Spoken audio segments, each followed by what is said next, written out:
Stranger Things Season 5 finale changes everything. The story of Hawkins and its heroes comes to a head. In this video, we'll explain the ending, what happens to the group, and how Vecna and the Mind Flayer are stopped. Before we start, like the video and subscribe to the channel for more breakdowns and explanations of your favorite shows. Let's dive in and see what really happens in the finale. Did Eleven actually die? Let's be real. The finale makes it feel like she's gone. It hits hard, it's emotional. It's the kind of scene that leaves you breathless. But here's the truth, and my take. I don't buy that she's gone for good. Think about Eleven. She's never survived by chance. Everything she does is intentional. Every risk she takes, every move she makes, it's calculated. She doesn't stumble through danger. She owns it. That's how she's lived this whole time. Even when it looks like there's no way out, she doesn't panic. She doesn't freeze. She acts. She decides. And that pattern? It doesn't end. Look at her instincts. Eleven understands stakes and timing better than anyone. She's not reckless, she's deliberate. She doesn't just react, she evaluates, she measures, she adapts. Survival isn't something that happens to her, it's something she engineers. And if she needed to disappear for a while to survive, that's exactly the kind of thing she would do. That's exactly how she operates. Then there's Mike. His story at the end isn't just a comforting fantasy, it's a reflection of how the show sees her. He imagines her surviving. That's not random, that's intentional. It's telling the audience that Eleven doesn't vanish just because the moment looks fatal. She survives. She adapts. She finds a way. Even when everyone else assumes she's gone, she doesn't disappear, that's who she is. And that's the genius of leaving her fate ambiguous. The show doesn't spell it out because Eleven isn't a character you can pin down with certainty. She's unpredictable. She's independent. She's a force that doesn't follow rules, and that applies to her survival as much as her powers. The ambiguity mirrors her character. It makes us question, wonder, imagine. It keeps her alive in the audience's mind, whether she's on screen or not. Her death isn't meaningless. It's emotional. It raises stakes. It lands with the other characters. But Eleven isn't someone you can write off. Her history proves she's never out of options. She doesn't rely on luck. She doesn't wait for rescue. She adapts, she calculates, and she survives. That's her pattern. That's the core of who she is. Even in moments that look final, her story logic says she's not gone. She survives through strategy, through timing, through sheer instinct. She isn't just strong, she's clever. She doesn't just react, she controls the outcome. That's why anyone questioning her fate should look at how she operates, not what happens to her body in a scene. Survival for Eleven isn't about being lucky. It's about making the choice to live, and she always makes that choice. Henry was never the villain in the finale. The Mind Flayer did not act independently. It used him as a channel. He did not make decisions for it. He did not direct its actions. He only provided access. The force that appeared unstoppable did not originate in Henry. Attacks came from influence outside his mind. Effects flowed through him. He was present in the chain, but responsibility did not rest on him. Outcomes were not his to determine. Lives were not his to decide. Targets were not his to select. The Mind Flayer acted because of him, not by him. He carried the consequences of its movement. He appeared central, but being central is not being the source. The origin remained beyond him. The danger existed outside him. The horror existed outside him. He was chosen, like Will, not responsible.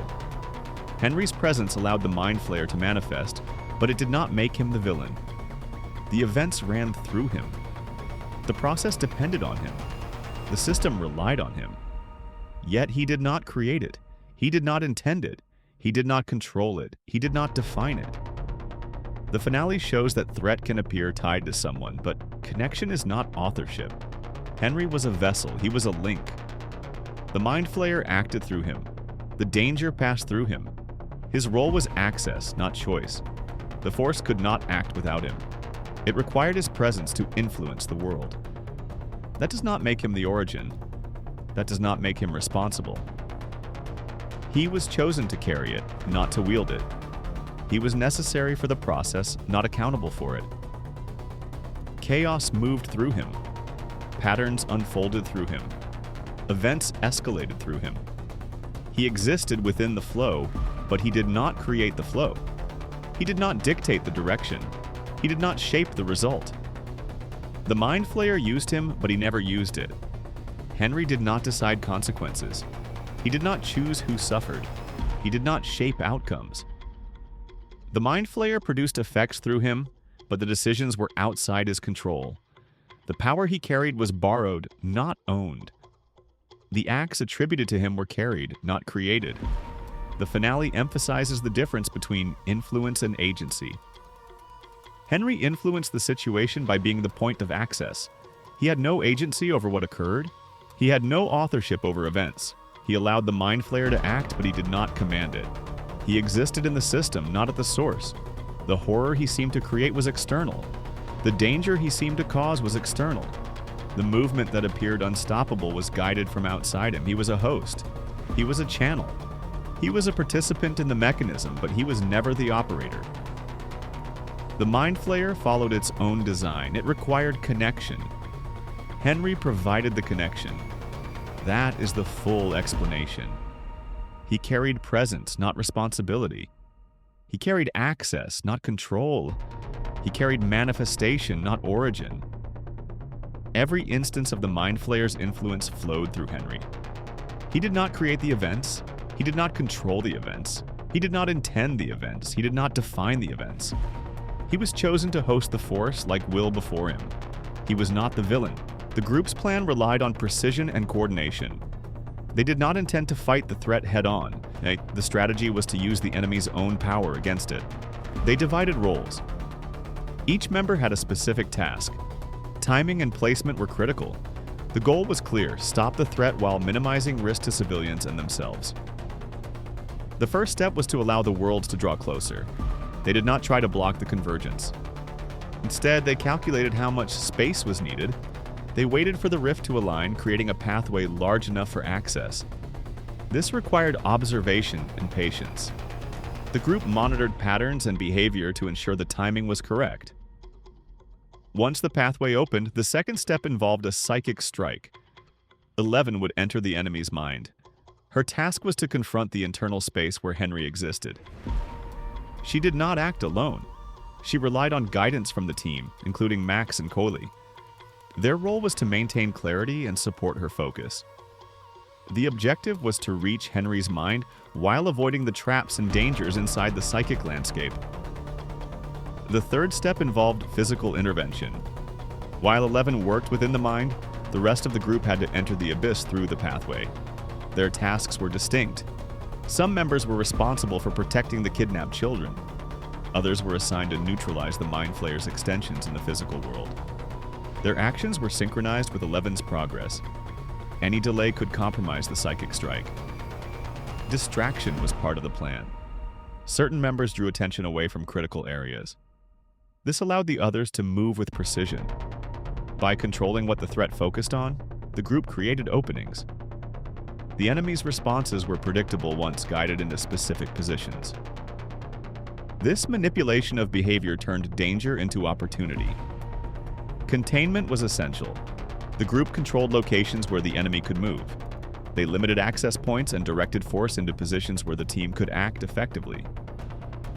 Uncontrolled movement would have been catastrophic. Limiting the field allowed interventions to succeed and reduced risk of collateral damage. Leverage was built into the strategy. The enemy's own power was used against itself. Patterns were anticipated. Reactions were predicted.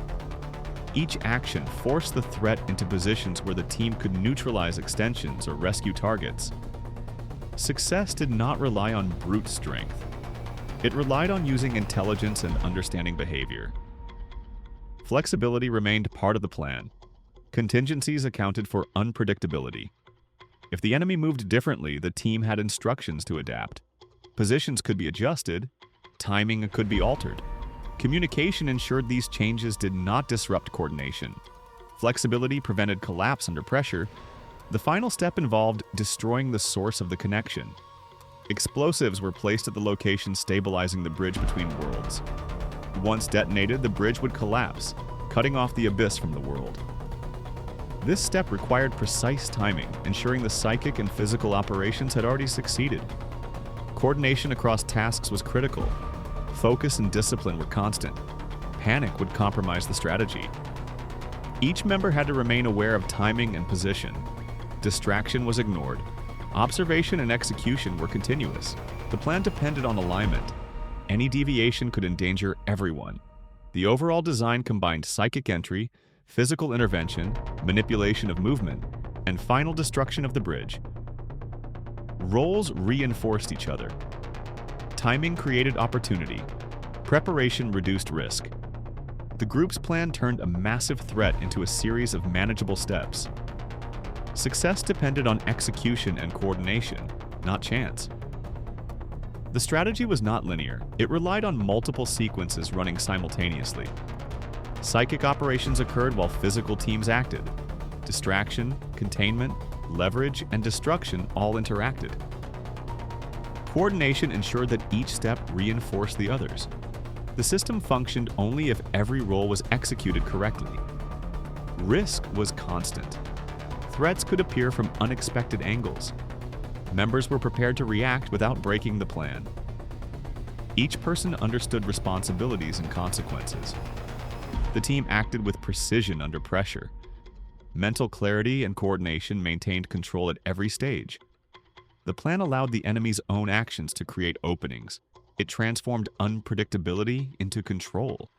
It relied on intelligence, timing, and alignment. No single step could succeed alone. The combination of roles, actions, and timing produced the opportunity to neutralize the threat. The group's plan was methodical, detailed, and deliberate. Observation, distraction, containment, psychic engagement, physical intervention, leverage, flexibility, and destruction worked to VECNA'S death in the finale is the result of strategy, timing, and teamwork. He does not fall because of a single strike. He falls because the system that keeps him alive is broken. His power relies on Henry, the Mind Flayer, and the bridge between worlds. When those connections are disrupted, VECNA loses control. The group attacks in layers. 11 enters the psychic space to confront Henry. She disrupts the link between his mind and the Mind Flayer. This removes the channel that allowed VECNA to extend his power. The attack weakens him but does not destroy him. The force inside him is still present, anchored in the physical world. At the same time, the team focuses on containment. They neutralize extensions of the Mind Flayer in the physical world. They secure areas where it could act. They prevent harm to civilians and stop the threat from spreading. The disruption in the psychic space combined with physical control reduces his energy and limits his influence. Destruction of the bridge between worlds is the final step. Explosives remove the structures that stabilize the rift. Once the rift collapses, the abyss no longer connects to Hawkins. Without that link, the energy sustaining VECNA dissipates. His body can no longer maintain the force that gave him power. Joyce delivers the final act. She approaches VECNA in the physical world and stops him completely. Severing his body eliminates the last connection to the Mind Flayer and the Upside Down. His presence disappears. The energy sustaining him collapses. The threat ends because all supporting structures are removed. VECNA'S death shows that power is not just about strength. Power depends on connections. Remove the connections and the system fails. Weakening the psychic link, controlling the environment, and destroying the bridge between worlds all contribute to the result. No single action could succeed alone. The plan relies on alignment, timing, and execution. The finale emphasizes layers of action. First, the link between Henry and the Mind Flayer is broken. Then, the force is contained physically. Finally, the bridge is destroyed and the body is eliminated. These layers work together. Each step amplifies the effect of the others. The combination ensures that the system sustaining VECNA cannot recover. His threat is removed because the energy flows are interrupted. Psychic influence ends, physical access is severed, environmental support disappears. Without these elements, VECNA cannot act. He is no longer a channel, no longer an operator, no longer a force that can threaten the world. The result is complete elimination of his presence. His power depended entirely on external systems. Weakening or removing those systems produces collapse. The finale demonstrates that removing the sources of power is more effective than attacking the figure alone. Coordination, strategy, and timing achieve what raw force cannot. The process shows intentional design. The group acts as a system. Each role, movement, and action contributes to the end. Timing is essential. Psychic attack, containment, and destruction occur in sequence. The collapse is inevitable once connections fail. The plan succeeds because of execution, not luck. VECNA'S death is therefore a combination of strategy, disruption, and removal of supporting links. The physical strike ends the final presence. The collapse of the bridge removes energy. The disruption of the Mind Flayer link removes psychic control. Together, these actions neutralize the threat completely. The fate of the group. After the battle, Hawkins begins to recover. The Upside Down has been destroyed and the immediate danger is gone. The group is no longer facing life or death threats every day, but the experience leaves a lasting impact on everyone. Their relationships, their skills, and their perspective on the world have all changed. Mike becomes a writer. He records their adventures, capturing the story of everything they faced together. His writing reflects the bonds he shares with his friends and the lessons learned in Hawkins. Dustin goes to college. He excels academically but keeps in touch with the group. He continues to support Steve, who becomes a baseball coach and a teacher, guiding younger kids while staying connected to his friends. Will moves to a larger city. He finds acceptance and begins building a life that allows him to grow beyond the trauma of the past. He starts forming new relationships and discovers a sense of peace that was missing before. Lucas and Max remain close. Their relationship grows steadily, built on trust, shared experiences, and the challenges they overcame together. Hopper and Joyce stay together. They begin planning a life outside Hawkins, free from the constant threat of monsters. Their future is open, but they have each other and a home they fought to protect. Robin pursues college and new opportunities, learning more about herself and what she wants from life. Nancy focuses on journalism, using her skills to uncover stories and make an impact in the world. Jonathan continues studying film, combining his creativity with the determination forged through every danger. Eleven's fate is uncertain. On screen, she appears to make a sacrifice, holding back the collapse of the Upside Down. Mike imagines that she survived. The show leaves it open-ended, suggesting that she may have escaped and found safety. This ambiguity allows the audience to decide what happened to her, keeping the story alive even after the finale ends. The final scene with the group playing Dungeons and Dragons symbolizes more than a game. It represents their shared history, their growth, and the bond that survives all challenges. Even though they are in different places, physically and emotionally, the connection between them endures. Their experiences in Hawkins, their battles with Vecna and the Mind Flayer, and their struggles with loss and fear have shaped them into who they are now. The group's fate is a mix of closure and possibility. The battle ends, but their story continues. Their lives move forward, careers begin, relationships deepen, and personal growth takes center stage. Hawkins is peaceful, but the memories of the fight remain. They carry the lessons, the victories, and even the sacrifices with them. Their bond, forged in danger, will always remain unbroken. Even after everything, the group still finds ways to connect, support each other, and remember who they are. The ending is not just about survival. It is about growth, resilience, and moving forward together, no matter where life takes them. The battle is over, Hawkins is safe, but questions still remain. Eleven's fate is unclear, Vecna is gone, and the group moves forward. Stronger, smarter, and changed forever. What do you think really happened to 11? Will she return? Let us know in the comments. If you like this video, hit that like button, subscribe, and turn on notifications to stay updated on every theory, breakdown, and explanation we release.